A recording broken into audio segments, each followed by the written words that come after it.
وصفتنا اليوم سينابون رول. يا سلام، سويت معه صوص الكراميل والصوص الأبيض. شوف الطريقة، هنا عندي كوبين دقيق أبيض، عندي ربع ملعقة خميرة، ربع سكر، ورشة بسيطة ملح، وحركهم كويس مع بعض لين يمتزجوا. أضيف عليهم ملعقة كبيرة زبدة وملعقة زبادي، وأعجنهم كويس مع بعض لين يمتزجوا. بعدها أصب كوب حليب موية بالتدريج لين أضبط عجينة تكون لينة.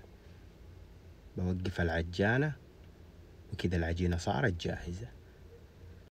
بعجنها كمان شويتين باليد، كذا صارت جاهزة. باخذها أخليها تتخمر وأغطيها لين يتضاعف حجمها.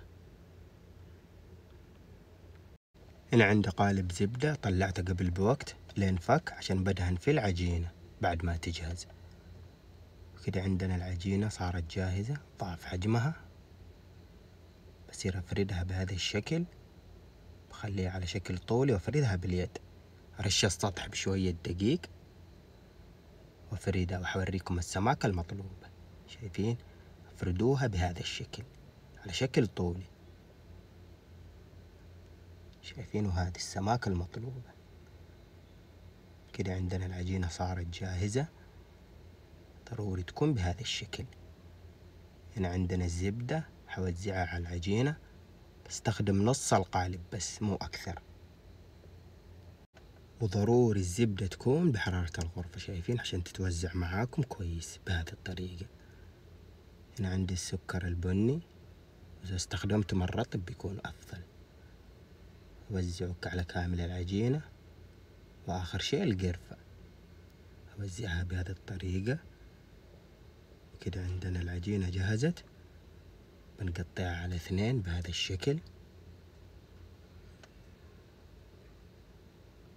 وبعدها بالطول بهذه الطريقة. إذا تحبوا القطع مرة صغيرة، شايفين؟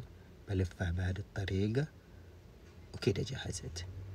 بسخن الفرن على حرارة 220 من تحت ومن فوق. كده عندنا السينابون صار جاهز. هنا عندنا صينية دهنتها بزبدة، ضروري تدهنوها بزبدة، بتخلي العجينة هشة، تعطيها طعم مرة لذيذ. نوزع العجينة، حاولوا انكم تبعدوا الحبات بشيء بسيط، بس مسافة بسيطة.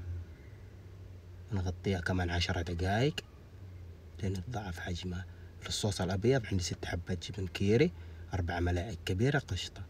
بضيف شوية قرفة، شوي بس، وفانيلا سائلة، واخلطهم كويس مع بعض. وهذا القوام المطلوب. إذا حسيتوا إنه مرة ثقيل زود شوية حليب. كده عندنا السينابون ضعف حجمه. باخذها على الفرن ربع ساعة، ومن تطلع بقلبها على الوجه الثاني. كده عندنا السينابون جاهز. يا سلام، قدمت معاه صوص الكراميل والصوص الأبيض. يا سلام، صبهم كده على السينابون. شايفين كيف حباتها؟ يا سلام، مرة لذيذة. جربوا الطريقة. بصراحة الحبات الصغيرة أحسها أفضل من الكبيرة. وبالعافية.